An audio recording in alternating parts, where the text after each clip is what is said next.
And now I'd like to introduce Weber State University President Chuck White, who will provide the opening remarks and introduce our keynote speaker, L. Hunter Lovins.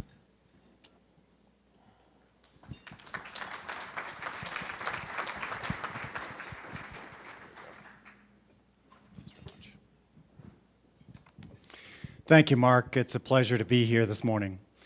I have been here for about a month and a half now as president. Just came on board January 1st, and I am still very much in learning mode.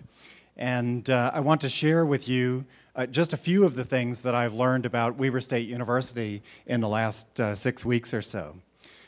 In 2007, President Ann Milner signed the President's Climate Commitment. Now, there are a lot of presidents across the U.S. who have signed on to this agreement, but Weber State has done particularly well, in my opinion. Our 2009 Climate Action Plan pledge is to make the campus carbon neutral by 2050, which seems like a long way away, but we've got a lot of work to do.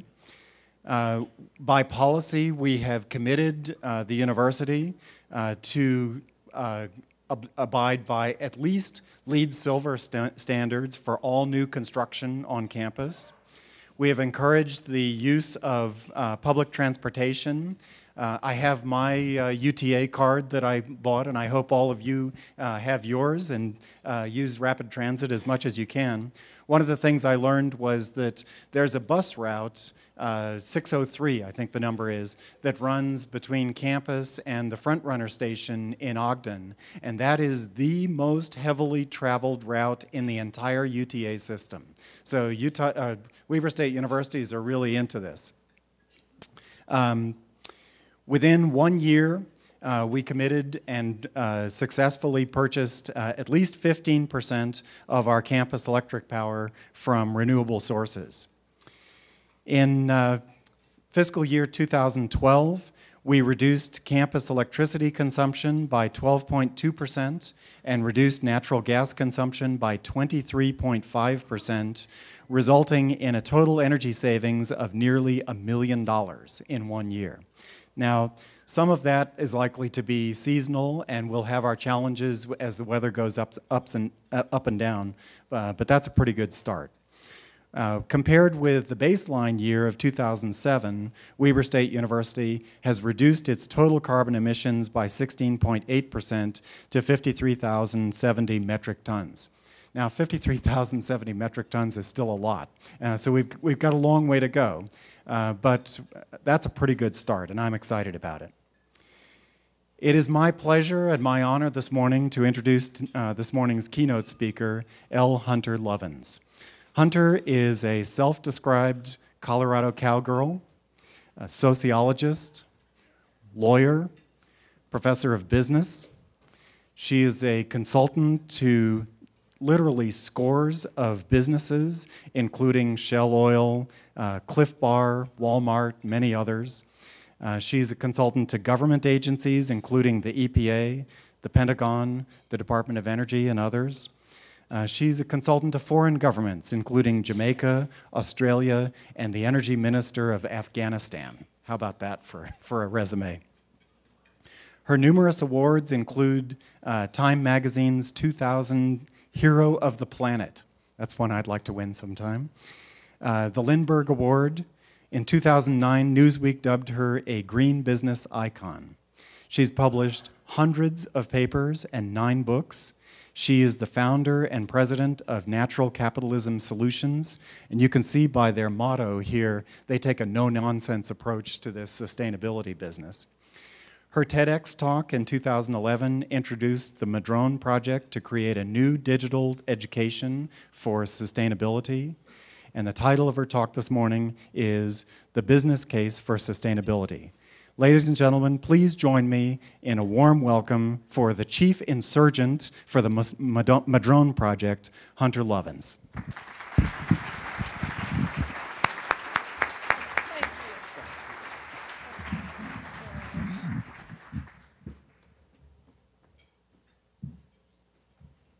Play with the technology here.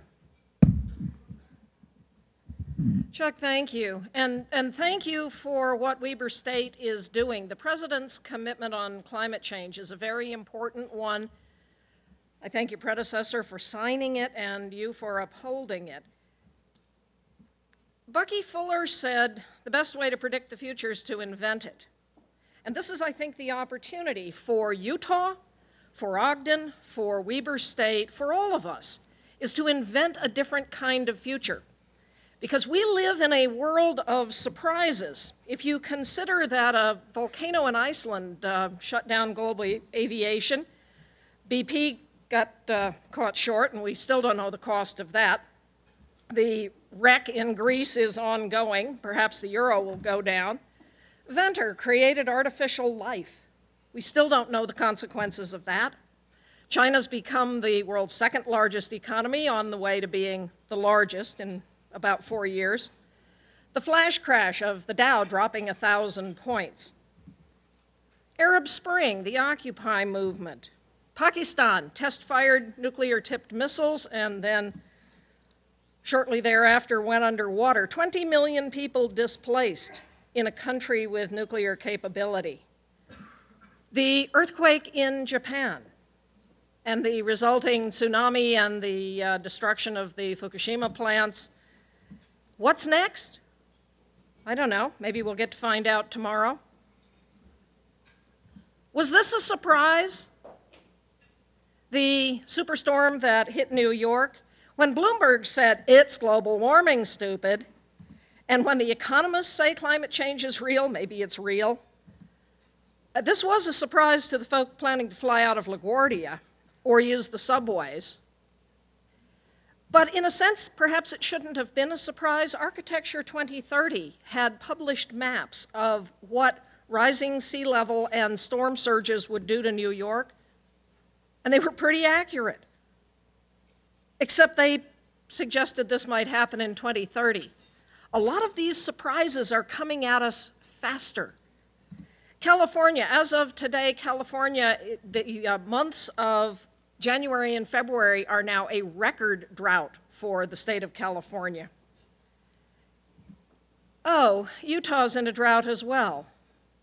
And if you look at the forward projections by NOAA, this whole region is going to be in a drought for the foreseeable future. Now, last summer in the middle of the country, this kind of crashed the corn crop and thus raised food prices, which of course comes home to hit every one of us when we go to the grocery store. But we're getting off easy. If you look at world food prices, this is where it starts to become a little more serious. And there are now in the north of Africa 18 million people at risk of starvation because of a 40-year drought across the north of Africa. In the last year or so, 3 entities that heretofore had said, problem? No problem. The International Energy Agency has always said, oh, burn lots of oil. We have lots of it. There's no problem with burning it. OECD, this is the booster club of the rich nations. Yeah, grow some more. And the World Bank all said if the world leaders do not get a handle on climate change, by 2017, the bank said 2020, we will lock in 6 degrees C warming. They said, sorry, we've already locked in 2 degrees C warming. Any of you know what we've had to date? About 0.8. 2 degrees C warming is going to be very serious. 6 degrees C warming is probably not survivable, not by life as we know it. Now, George Carlin says save the Earth will be fine. It'll shake us off like a bad case of fleas. What we're talking about is save the humans. Yeah, the science is uncertain. Here's the science I like.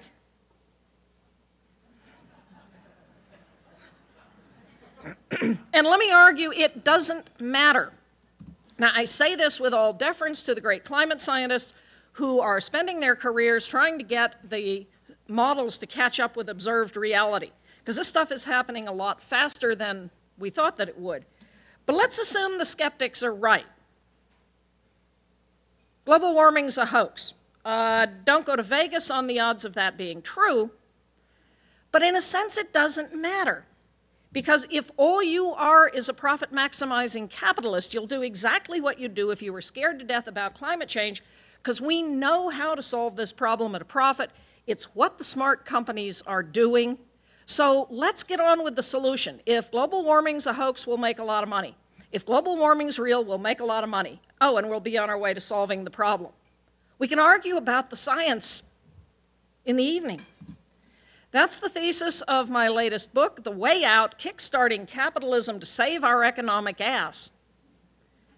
Because this is really what we're talking about. We now know that the companies that are bringing to market disruptive innovations around climate protection are financially outperforming the companies that are saying, oh, it's not a problem. Companies that report to the Carbon Disclosure Project, this is a little group of kids out of the United Kingdom, a little NGO who about 10 years ago started sending out to the biggest companies on Earth a little survey saying, what's your carbon footprint? Wait, who died and made them God? For a number of years, everybody ignored them. They are backed by institutional investors with, what is it now, $83 trillion in assets. If you want to go to the capital marketplace, you better answer the kids' questions. And as a result, now almost every major company on Earth reports to the Carbon Disclosure Project. They have shown that the leaders have twice the average total return over a significant period of time. This isn't a one-year aberration.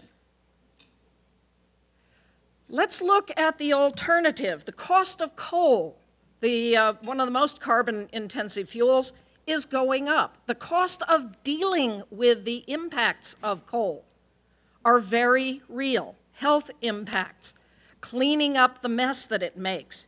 Even Kentucky and West Virginia have found that the on-budget costs are higher than the advantages that this historic mining industry brings to the state.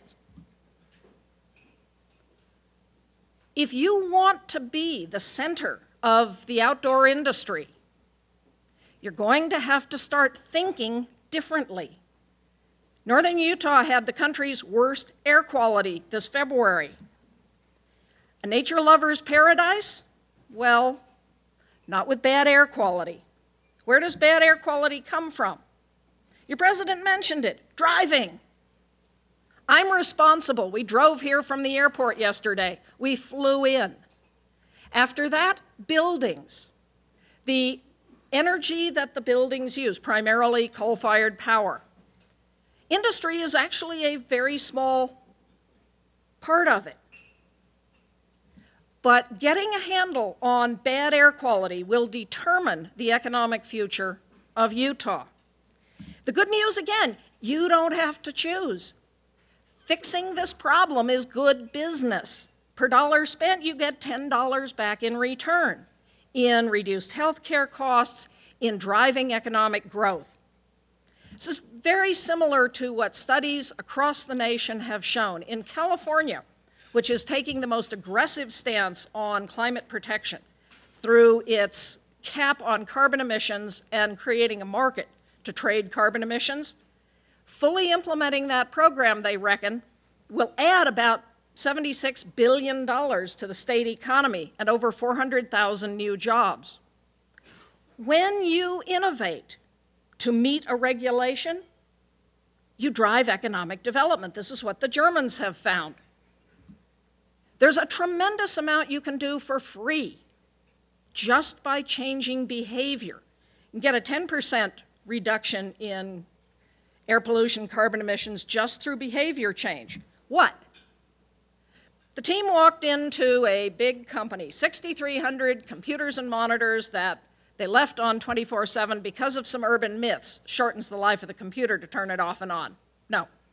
IT needs it left on. No, one night a week would do fine. In this company, just publishing a policy, turn the darn thing off if you're not sitting in front of it, would save them $700,000. Nationally, we waste $2.8 billion every year buying and burning energy to run computers with nobody home. It's about a quarter of the cost of running a big office building. Well, Ford Motor Company figured this out, published such a policy, saved themselves $1 million. You can do it at home. You can do it in a small business. Ohio State did it. Turned off computers at night, saved themselves $250,000, put the money to academic programs. My team walked into a 7 million square foot distribution center, big warehouse. 500-watt light bulbs shining down on the tops of boxes. This is called inventory afraid of the dark. The guys down below used task lighting so they could see where they were going. Shutting off the unnecessary lights save you $650,000 every year. This is free money. The economists amongst us would say this isn't possible. If such savings existed, they would have been captured. Jake, your very capable sustainability director, asked me last night, walk around and look and see what more we can do here. And I've already found one. You've got some vending machines sitting down there with their lights on. I'll bet 24/7. Yeah, light bulbs. Anywhere you are, there are still efficiency improvements. This is low-hanging fruit that grows back. Don't feel bad. We're all this way. Every one of our operations can improve its energy efficiency.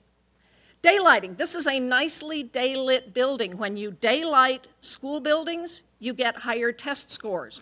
Walmart found you daylight a Walmart, you get 40% higher retail sales. The built environment is a gold mine of opportunities, both to save money and to cut our environmental impact. You build a good green building, you're going to use, on average, 30% less energy, 30% over a big office building, $44,000 a year that goes to your bottom line. Up in Boise, the Banner Bank building, first LEED Platinum building in Idaho, rents more quickly.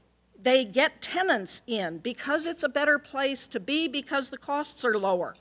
There are now 17 LEED buildings in Utah, including gold buildings, including the Salt Palace expansion. Questar is recruiting builders into Energy Star and helping teach them how to do Energy Star buildings. This is the basis of economic development for Utah. Getting really serious about how can we squeeze out waste. Listen. If you can hear an HVAC system working, heating, ventilating, air conditioning, you're throwing money away. 50 to 80% return on investment fixing up old HVAC systems. Richard Branson's Carbon War Room has teamed with Lockheed Martin, Energy, Y-Green, Barclays, all of the actors in a real estate transaction to go city by city retrofitting major commercial building spaces. They're starting in Miami-Dade and Sacramento, California. The $650 million program will create 40,000 new jobs, $1 billion in increased tax benefits, $10 billion in increased economic activity. Varian, here in Utah, by implementing efficiency measures, saving hundreds of thousands of dollars and increasing the capacity to do work. The company has set 2015 goals. That's a good goal to set. 2015 is something that you have to be working now to achieve. 2050, we're all going to be safely dead, except for your students, who will be living with the consequences of what we have not done. Companies need to set science-based goals in the short term. So kudos to Varian. When you do this in a community, again, you drive your economic development. Per megawatt saved, over $2 million in increased economic activity, over $500,000 in increased wages, and 10 times the number of jobs that you get from investing in any kind of energy source. This is why mayors across the country are signing on to climate protection goals. There are a couple here in Utah. How about Ogden? All across the country, mayors are signing on because this is good economic development. Rocky Anderson in Salt Lake started the ball rolling, set a very aggressive goal, and achieved it. And follow-on mayors have stayed with the program. Salt Lake City School District, $530,000 through energy efficiency. This equals 21 new teachers. We say, oh, we can't possibly have more education. Yes, we can. Squeeze out the waste. Utah building energy efficiency strategies, benchmarking every building in Utah. Improve energy efficiency 20% by 2015. We need to be doing the same thing in our little businesses. It's half the non-farm economy, over 90% of non-governmental employers, and the economic engine in our country. When, as a small business, you squeeze out waste, you cut your costs, the money goes right to your bottom line. It builds your brand equity, has a whole array of business advantages. And any of you who run small businesses, we have a program, S4S, Solutions at the Speed of Business, that's a web-based learning tool that you can download off of our website, which I'll put up at the end, that will walk you step by step through how to do this.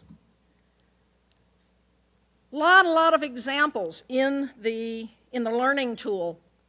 The credit union in Des Moines that just went after lighting, added daylighting, cut their energy bills by 1/3. A real estate office down in Florida that used some rocket science, a caulk gun.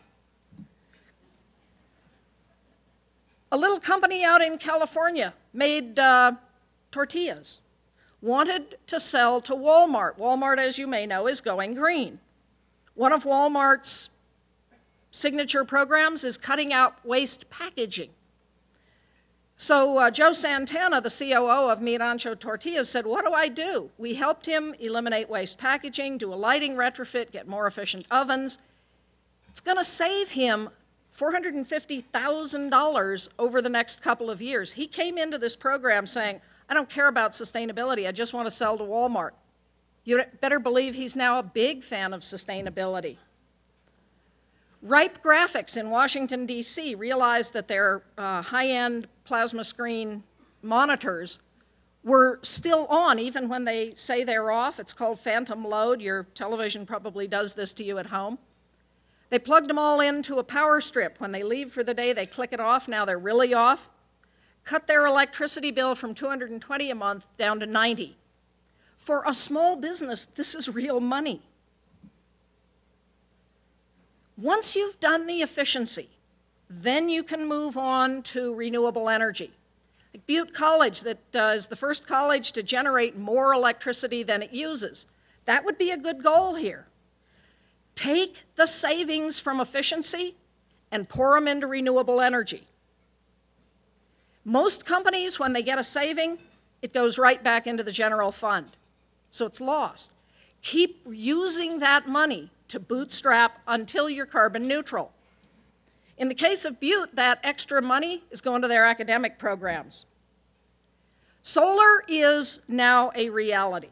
It was always the future technology that was 10 years off, and 10 years later it was still 10 years off. Because as a country, we have poured billions of dollars into subsidizing the alternatives. Now this gutsy little industry has scrabbled its way up. It added 14,000 new jobs and 3 gigawatts here in the United States last year. 30 gigawatts worldwide. A gigawatt is roughly a nuclear-sized chunk of electricity. How many nukes did we build? 0.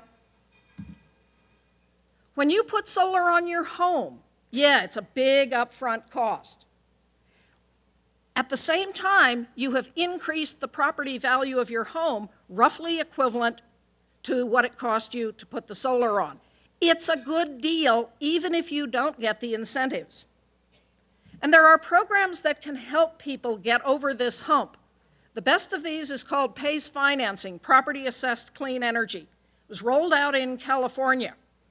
Up in Sonoma, the county put together a program. Citizens, small businesses could come get money for energy efficiency, for renewable energy, pay it back out of a slight increase to the property tax of that building.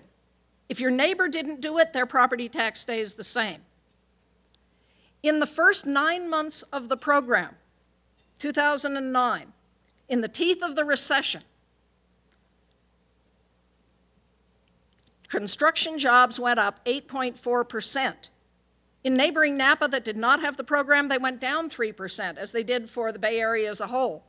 Do we want more jobs? We know how to get them. Put in place this kind of a program. Oh, and then those paragons of financial rectitude, Fannie Mae and Freddie Mac, both of them bankrupt, said, we are going to redline any jurisdiction that puts in place PACE financing. And the program essentially died. And we're still trying to figure out who has a big enough stick to beat off Fannie and Freddie and get PACE financing back across the country. Okay, if you can't get PACE financing, let's try something else. Why is it that California gets 70% more sun than cold, cloudy Germany that has the latitude of Labrador? But last year, Germany installed 28 times the amount of solar as went in California. There was a recent, I forget who it was, Rush Limbaugh or Glenn Beck, who said, well, Germany has more sunlight. No, it does not. Germany will be 50% renewable energy probably within the next 4 years. They're aiming at 100% by 2050.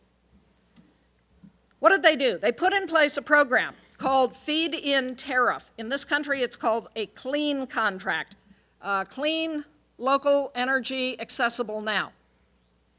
It's a program that a jurisdiction that controls a utility can put in place. So you could have it at a state level, we could have it at a national level, the Germans did it at a national level. If you have a municipal utility, you could do it at a city level. It simply says the utility will pay a fair price for any green electron, fair counting the full social and economic cost of any alternative, like the cost of carbon of burning coal. In Germany, it created almost 500,000 new jobs, and it cut the cost of solar to the point that solar's now grid competitive with German electricity. The things are going up everywhere. Now you say, if you pay more for a green electron, it's going to raise everybody's rates.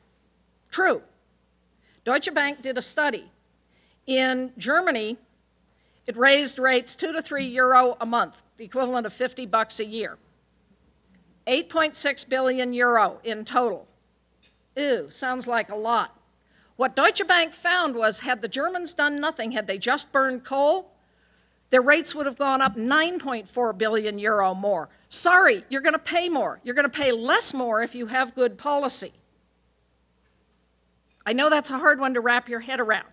And Americans are wholly averse to rising prices. But you're going to pay lots more if we don't make this transition to renewable energy than if we go ahead and quit nibbling at this bullet. And in Germany, what you have is towns that are 100% renewably powered, towns that are more than 100% renewably powered, so they are selling the excess and funding the town through this. In Southern California, we were building solar at 1 megawatt a week. Southern California Edison built a 250 megawatt power plant on roofs spread around the county at a price point eerily close, $875 million, to what it would have cost to build a 250 megawatt coal plant that was canceled up in Montana, because there the utility commission said coal is no longer the cheap option. There they said wind is. Of course, efficiency is much cheaper.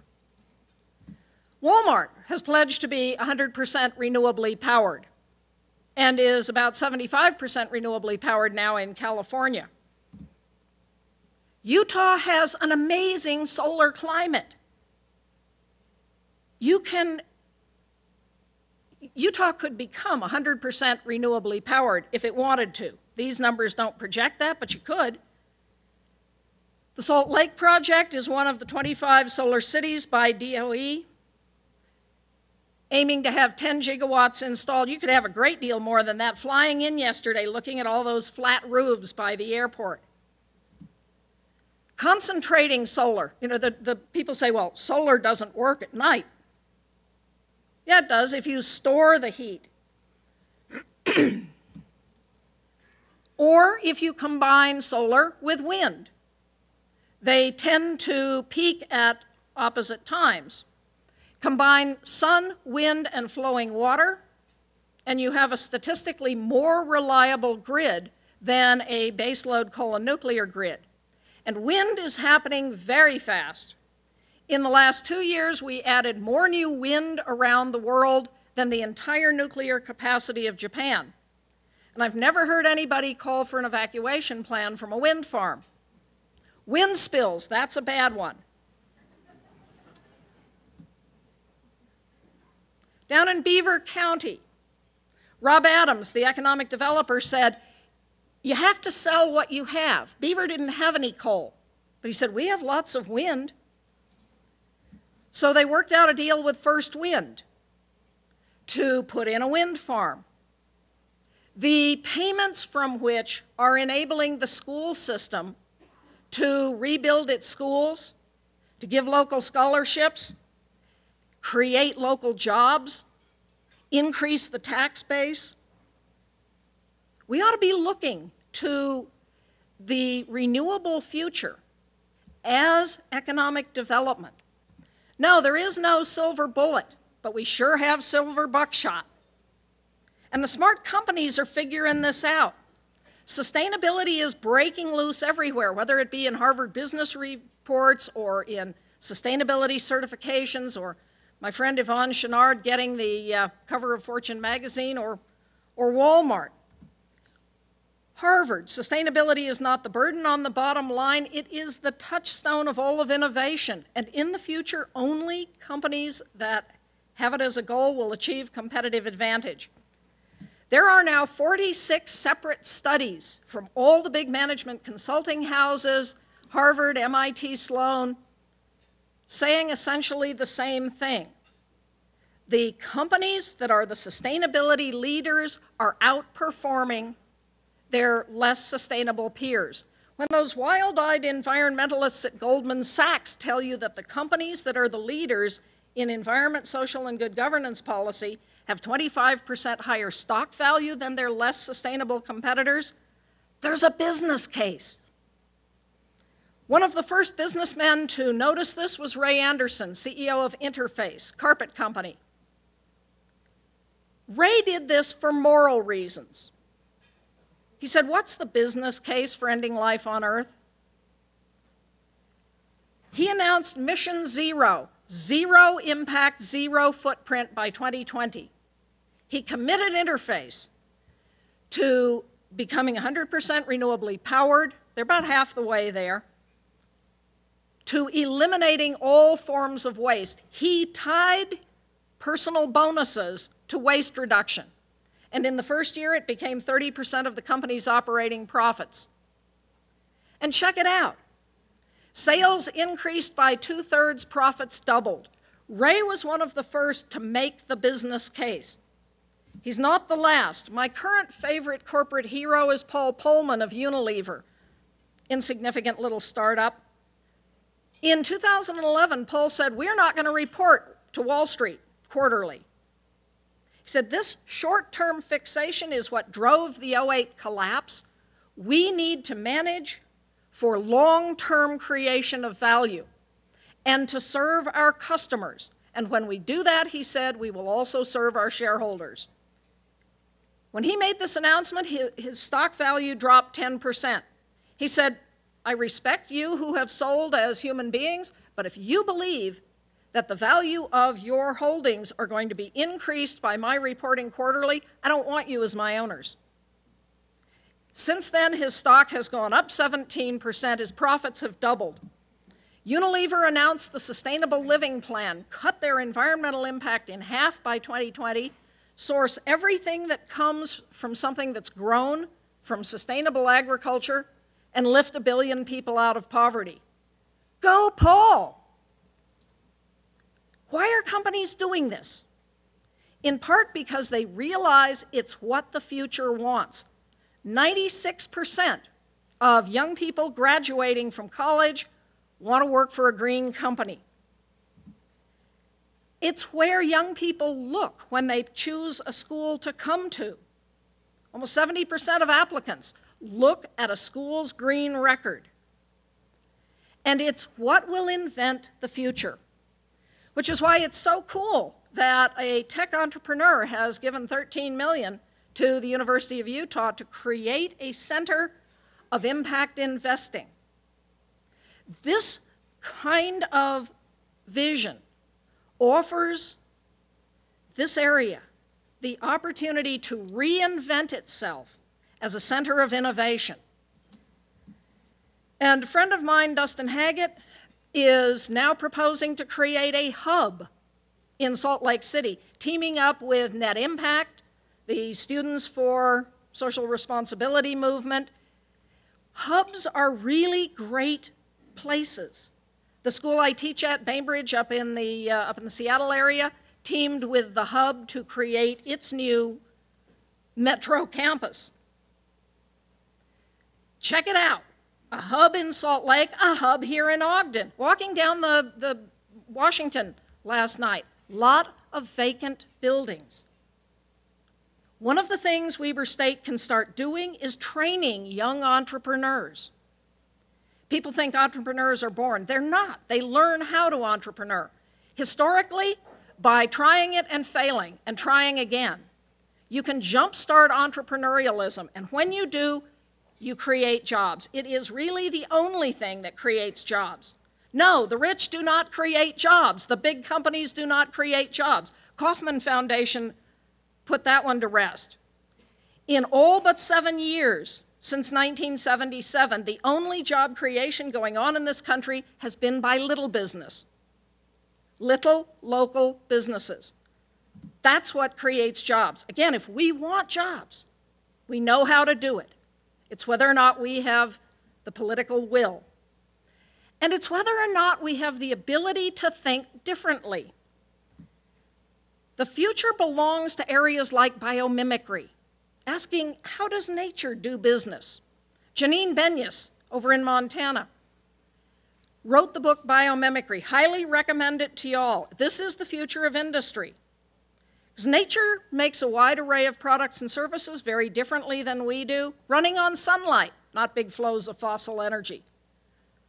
The output of any process is food for some other. There is no waste. Nutrients cycle around. Nature shops locally. In nature, carbon is not the world's greatest poison. It's the building block of all of life. So if we're going to solve this very scary problem, 2017 is like tomorrow. And if we don't turn how we manage carbon around by 2017, says IEA, we lock in 6 degrees C warming. Unless we entrepreneur. How about we start looking to how nature uses carbon? Companies like Calera, this company out in California, that realized coral reefs are taking carbon out of seawater and turning it into limestone. So how do they do that? So they've got a process now where they take flue gas from a natural gas plant and mist seawater through it and create a substitute for cement. The way we make cement now is very carbon intensive. And when the cement cures, it releases carbon. This stuff takes carbon out of the air. Pretty cool, huh?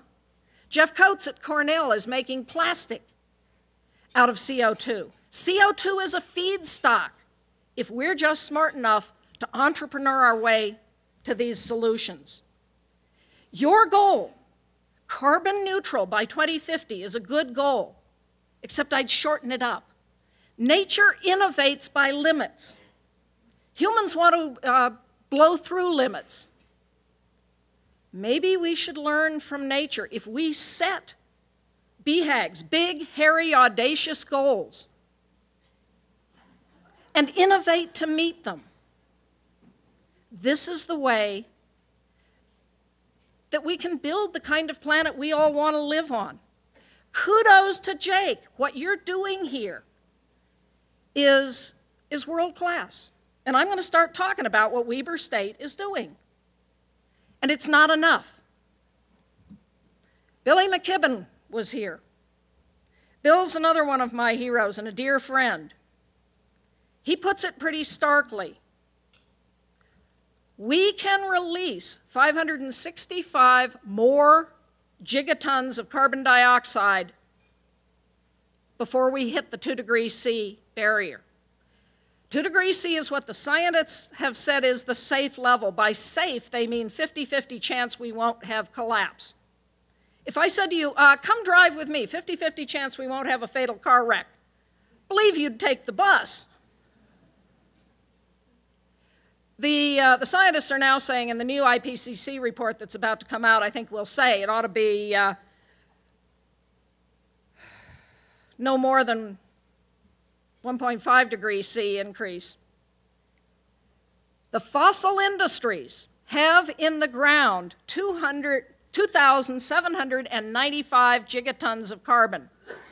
Their business model is to burn it. If they do, we lose. It's really as simple as that. Bill says, unless we stop them. And we saw a week or so ago the largest civil society action on climate protection ever in Washington, D.C., where Bill again went and got arrested. Here's your choice. This is our present, and it can be our future.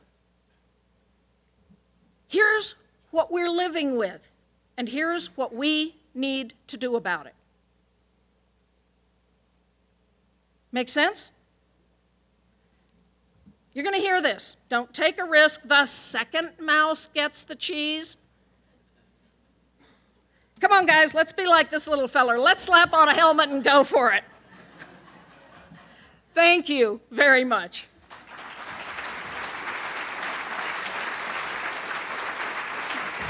Thank you. Thank you.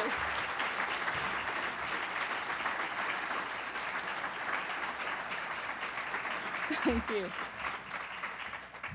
And if we've got time, I'm happy to answer some questions. Did I say anything controversial?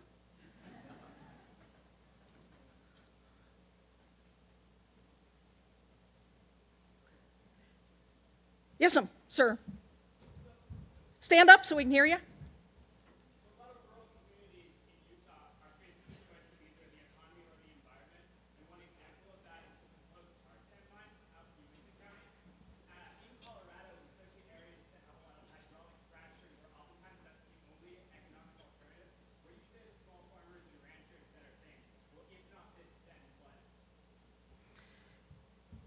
If this, they will lose their economy. And this has been the history of boom-bust industries. Fracking wells last about 6 months. The poison you put into the water lasts essentially forever. So you can snatch and grab if this is what you want. But that's precisely what you're doing. If you go after tar sands, you will destroy any hope ever of agriculture, of tourism, of small business, and of a livable community. We faced this back in 1982 in Colorado with the oil shale. And so a group of us put together a program that we called Economic Renewal to offer to small communities, what do you do instead? It has recently been rewritten and is available for download for free from our website and from Center for Global Communities website. It's called LASER, L-A-S-E-R, Local Action for Sustainable Economic Renewal.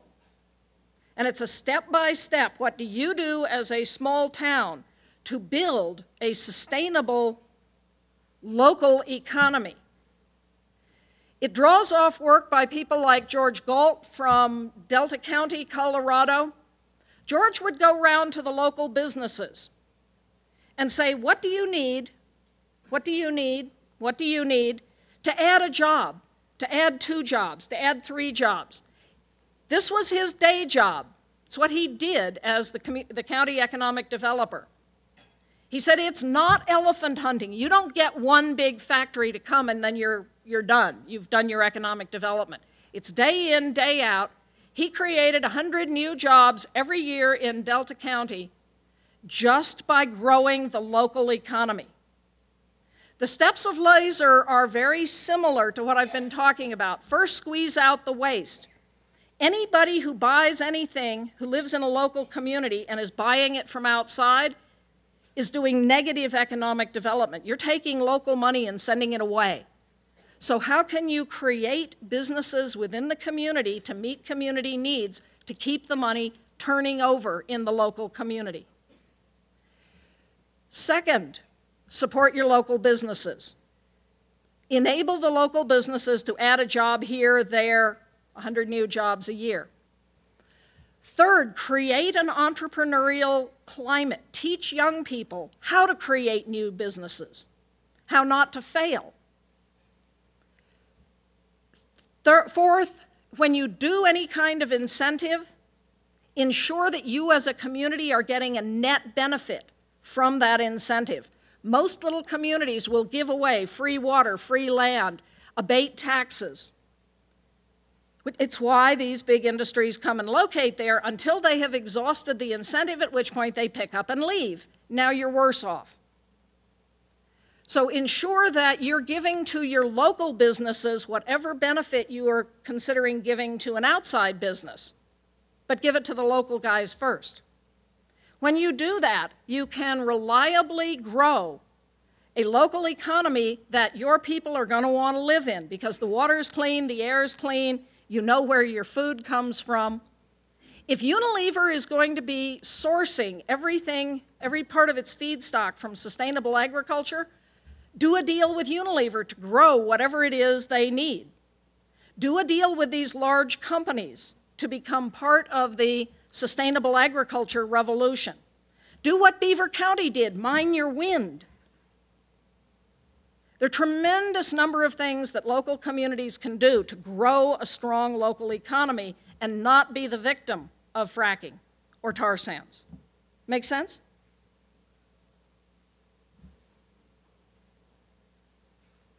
Cool, I guess we get to go sign books.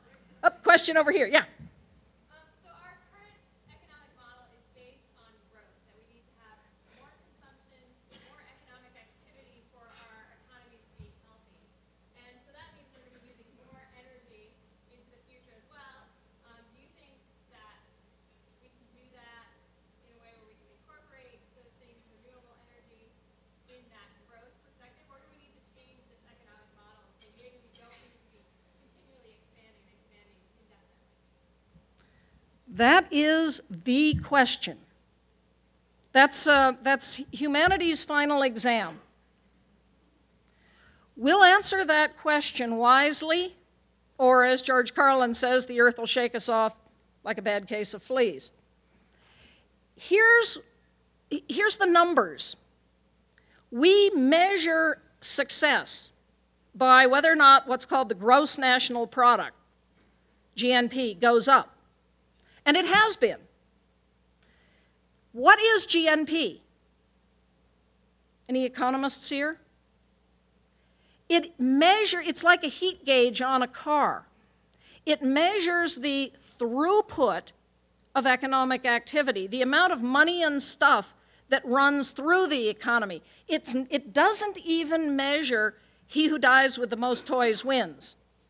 It doesn't measure whether you have money and stuff. It measures the speed with which it goes through the economy. If you ask, are you better off? Are you happier? Do you have higher well-being? That's the bottom line. And well-being in this country has stayed relatively flat since they started asking these questions back around 1950, even though GNP goes up. So there are two questions here. The one you asked, can we continue to grow? Short answer, no. It's a corollary of the round earth theory. Think about it. You have one earth, and it has only so much stuff. Now, yes, we can entrepreneur our way out of short-term constraints. Can we entrepreneur our way out of this growth question? No. As Dave Brower used to say, growth is the ideology of a cancer cell. Humans grow to a certain point and then they stop growing. We haven't learned that one yet in terms of economics. And we are running up against very real constraints. The study out of Stockholm Environment Institute called Planetary Boundaries. It looked at how much human activity can be sustained on this biosphere, and we are beyond these limits in at least 3 of 9 categories, and another 2 or 3 are right at the limit. Which is to say, we will start having all the negative impacts that we're starting to see of droughts and more violent storms and desertification and loss of basic fertility in the soil, which we try to overcome with fossil fuel-based fertilizers, and there's a very real limit to that. So yes, we can choose to keep growing, and we will have collapse after collapse after collapse. Or we can rethink our economic paradigm. There are some people working on what is it we ought to be measuring? Growth or well-being? They call it happiness. They call it happiness because the 4th king of a little place called Bhutan, north of India, when asked one time, how's Bhutan's gross national product doing? He said, we don't measure gross national product, we measure gross national happiness. And literally, I am just back from the meeting of an international expert working group convened by the 5th king and the Prime Minister of Bhutan on behalf of the United Nations. The United Nations is rethinking its Millennium Development Goals, the metrics by which it measures whether or not the world's getting better or worse off. And Bhutan wants gross national happiness to become the metric. And so a group of us from all around the world trekked off to Bhutan, met with the Prime Minister, Dr. Robert Costanza, one of the fathers of ecological economics, and we're now in the process of trying to reframe this paradigm of how do you run an economy on only one Earth. Your favorite Colorado cowgirl got to hang out with the Prime Minister. And this is our challenge, creating a global movement for gross national happiness. And this does not mean happiness as in la la la, but happiness as in total well-being, human and natural. So watch this space. This is, I guess I have until either June or September to finish writing this report. We'll see if we can get her done. Thank you all very much.